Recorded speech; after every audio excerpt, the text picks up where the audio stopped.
Hello and welcome friends, मैं अंकित फिर से आप लोग के साथ उपस्थित हूँ आज। जैसा कि मैंने बताया था कि मैं हर रोज़ कुछ ना कुछ मटेरियल अपडेट करते रहता हूँ अपने यूट्यूब चैनल ये की इंडिया पे। तो फ्रेंड्स, आज मैंने फिर से कुछ जीएस के क्वेश्चन जो जियोग्राफी, सिविक्स और हिस्ट्री से मैंने 50 क्वेश्चन लिए फ्रेंड्स। तो जिसमें जियोग्राफी से मैंने 20 क्वेश्चन फ्रेंड्स 20 क्वेश्चन मैंने जियोग्राफी से लिए हैं और 20 क्वेश्चन सिविक्स से और 10 क्वेश्चन हिस्ट्री से लिए फ्रेंड्स।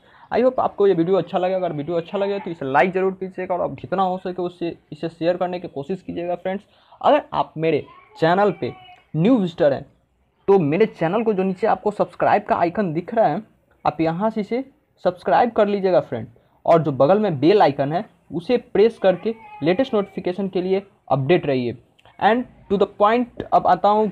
जो पहला जियोग्राफी का क्वेश्चन है फ्रेंड्स आपके साथ सामने ये रहा। अध्ययन के लिए स्वतंत्र विषय के रूप में भूगोल को कब मान्यता मिली? 19वीं शताब्दी में इसे मिला था। भूगोल के प्राचीन शाखाएं कितनी थी? भूगोल की प्राचीन शाखाएं 5 थी। कौन कौन सी देखते हैं? खगोलीय भूगोल, यात्रा भूगोल, संसाधन भूगोल, मानचित्रांकन, गणितीय भूगोल। भूगोल की वर्तमान शाखाएं कितनी है? तो 2। कौन कौन? मानव भूगोल और भौतिकी भूगोल। सर्वप्रथम विश्व का मानचित्र किसने तैयार किया था? टॉलमी ने किया था। भूगोल भूगोल में मूल रूप से किसका अध्ययन किया जाता है? प्राकृतिक और मानव का अध्ययन किया जाता है। भौतिक भूगोल में किसका अध्ययन किया जाता है? पृथ्वी के भौतिक स्वरूप का अध्ययन किया जाता है। निहारिका परिकल्पना, नेबुलर हाइपोथेसिस किसने दिया था? गणितज्ञ लाप्लेस ने दिया था 1796 ईस्वी में। द्वैतारक सिद्धांत क्या थी? सूर्य के साथ एक और तारे का होने के बाद जो कही गई थी उसे बाइनरी थ्योरी या द्वैतारक सिद्धांत कहा जाता था। आधुनिक समय में ब्रह्मांड की उत्पत्ति संबंधी सर्वमान्य सिद्धांत कौन सी है? बिग बैंग सिद्धांत, बिग बैंग तो थ्योरी है। विस्तारित ब्रह्मांड परिकल्पना किसे कहा जाता है? बिग बैंग सिद्धांत को कहा जाता है। बिग बैंग की घटना आज से लगभग कितने वर्ष पहले हुआ था? 13.7 अरब वर्ष पहले हुआ था। पृथ्वी पर जीवन लगभग कितने वर्ष पहले आरंभ हुआ था? तो 460 करोड़ वर्ष पहले आरंभ हुआ था। पृथ्वी की आंतरिक संरचना किस आकार में स्तरित होती है? गोलाकार, गोले के रूप में स्तरित होती है। पृथ्वी की आंतरिक संरचना किस रूप में है? शल्कीय अर्थात परतों के रूप में है। परतों के रूप में है और किस तरह से? गोलाकार है। पृथ्वी के अंदर के हिस्से को कितने भागों में बांटा गया है?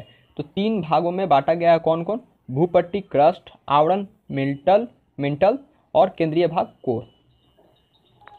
पृथ्वी के आंतरिक संरचना के बारे में जानकारी को कितने हिस्सों में बांटा गया है?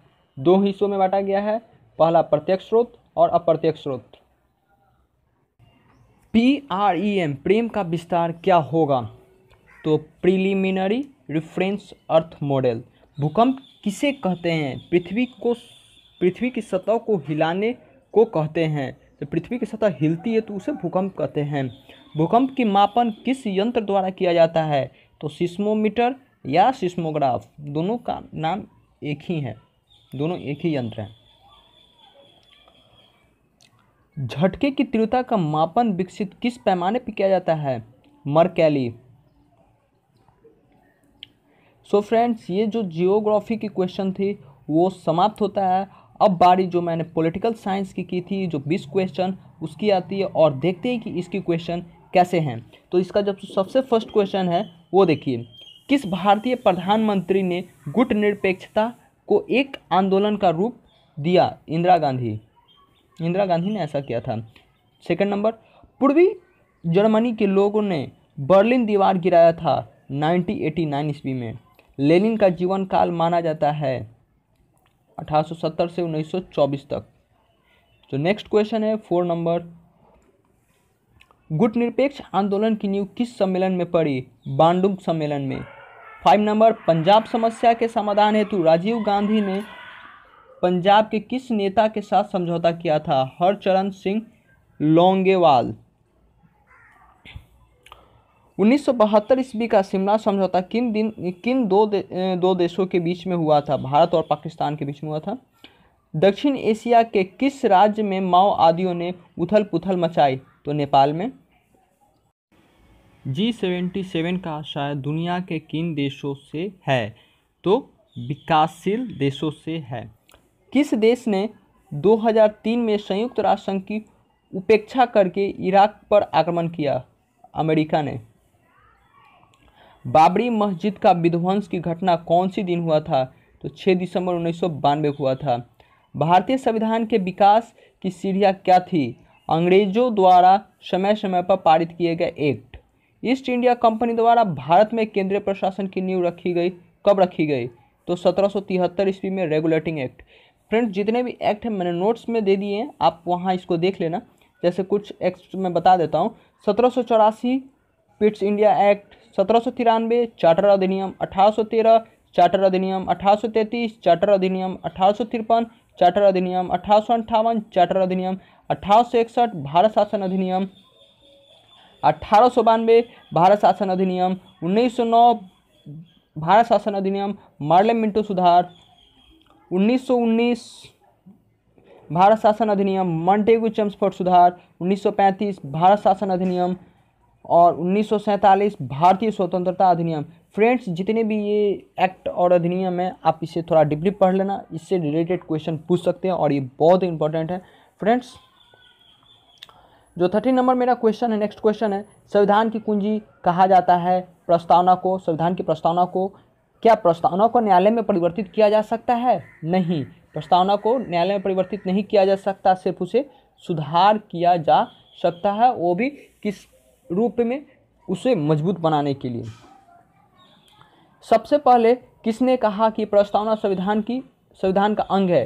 केशवानंद जो थे सर्वोच्च न्यायालय के, केशवानंद भारती बनाम केरल राज्यवाद 1973 ईस्वी में उन्होंने कहा कि प्रस्तावना संविधान का अंग है। संविधान का मूल ढांचा किसे माना गया है? प्रस्तावना को मूल ढांचा माना गया है। समाजवादी, पंथ निरपेक्ष और राष्ट्र की अखंडता शब्द कब जोड़ी गई? 42वें संविधान संशोधन 1976 को जोड़ी गई थी।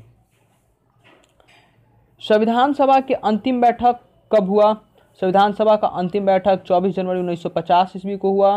पाकिस्तान के लिए पृथक संविधान सभा की स्थापना की घोषणा कब की गई? 26 जुलाई 1947 ईस्वी को की गई। संविधान सभा की कार्यवाही कब प्रारंभ हुई? 20 नंबर जो क्वेश्चन है 23 दिसंबर 1946 ईस्वी को।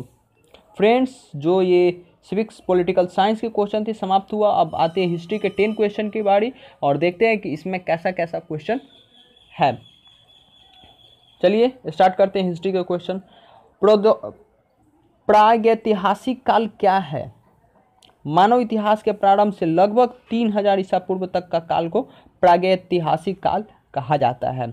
आदि ऐतिहासिक काल 3000 ईसा पूर्व से 600 ईसा पूर्व तक को आदि ऐतिहासिक काल कहा जाता है। सिंधु एवं वैदिक सभ्यता का संबंध किस काल से है? आदि ऐतिहासिक काल से है। ऐतिहासिक काल 600 ईसा पूर्व से के पश्चात का काल, 600 ईसा पूर्व के पश्चात का काल।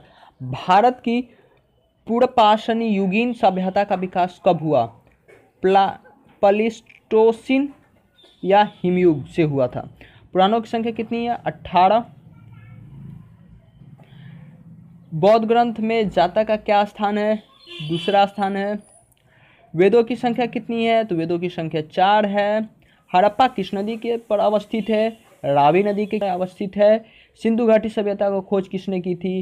राखलदास बनर्जी ने की थी। फ्रेंड्स, अगर ये वीडियो अच्छा लगे तो इसे लाइक ज़रूर कीजिए और क्वेश्चन अच्छा लगे तो इसे अपने फ्रेंड्स के साथ शेयर ज़रूर कीजिए जिन्होंने बिहार पुलिस कांस्टेबल 2017 के एग्जामिनेशन देनी है 15 अक्टूबर और 22 अक्टूबर को। सो फ्रेंड्स, अब आपसे हम नेक्स्ट वीडियो में मिलते हैं, तब तक के लिए बाय बाय।